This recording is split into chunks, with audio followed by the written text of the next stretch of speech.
Assalamualaikum warahmatullahi wabarakatuh. Baik, hari ini saya akan melakukan praktikum struktur dari pencernaan makanan. Di sini saya mengambil gambar struktur pencernaan makanan dari ruang guru. Oke, ini gambarnya. Oke, habis ini akan saya jelaskan bagaimana mekanisme kerja pencernaan makanan.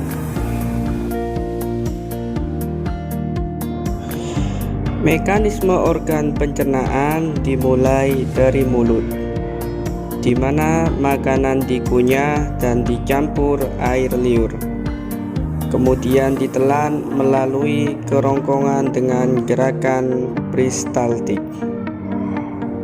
Di lambung, makanan dicerna secara mekanis dan kimiawi dengan bantuan asam lambung, enzim pepsin dan renin. Proses selanjutnya, makanan dibawa ke usus halus, di mana hati, empedu, dan pankreas melepaskan cairan untuk memecah nutrisi lebih lanjut dan diserap. Sisa makanan selanjutnya dipadatkan di usus besar, disimpan sementara di rektum dan dikeluarkan melalui anus sebagai feses. Selanjutnya, mekanisme fungsi kerja mulut. Dalam mulut terdapat gigi yang berfungsi untuk memotong dan menghaluskan makanan menjadi potongan yang lebih kecil. Selanjutnya, di mulut juga terdapat kelenjar ludah yang menghasilkan air liur yang mengandung enzim amilase untuk memecah karbohidrat.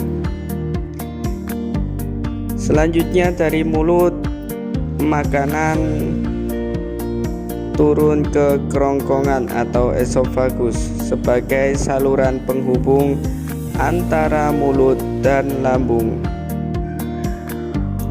Dari esofagus, makanan menuju ke lambung. Dalam lambung terdapat pencernaan mekanis, di mana otot dinding lambung berkontraksi dan mengaduk makanan. Di sini terdapat enzim-enzim yang berfungsi untuk mencampurkan makanan. Di antaranya ada enzim pepsin, memecah protein menjadi pepton, dan enzim renin untuk mengumpulkan protein susu kasein. Selanjutnya ada organ hati. Hati menghasilkan empedu yang selanjutnya disimpan di kantung empedu dan membantu pencernaan lemak. Kantung empedu sendiri berfungsi untuk menyimpan dan memekatkan empedu yang dihasilkan oleh organ hati. Saat terdapat makanan, kantung empedu memeras empedu ke dalam usus halus untuk memecah lemak. Selanjutnya terdapat juga organ pankreas yang berfungsi untuk menghasilkan cairan pencernaan yang mengandung enzim untuk memecah karbohidrat, protein, dan lemak. Selanjutnya, cairan dari pankreas dialirkan ke usus halus. Usus halus sendiri berfungsi untuk proses pencernaan dan penyerapan nutrisi terbesar. Jadi, nutrisi terbesar terjadi di sini, yaitu usus halus. Selanjutnya, dari usus halus, makanan yang tidak diserap melanjutkan ke usus besar.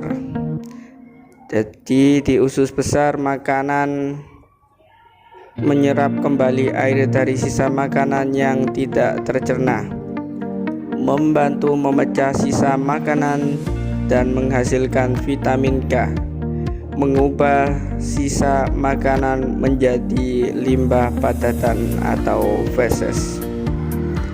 Selanjutnya dari usus besar, makanan yang tidak terserap yaitu berupa limbah padat turun ke rektum dan anus. Rektum sendiri merupakan bagian akhir usus besar, tempat feses disimpan sementara sebelum dikeluarkan. Selanjutnya ada anus yang merupakan saluran keluar yang dilengkapi otot filter untuk mengeluarkan feses dari tubuh melalui buang air besar. Itu tadi merupakan mekanisme terjadinya pencernaan makanan. Ya, itu tadi merupakan video terkait mekanisme dari sistem pencernaan.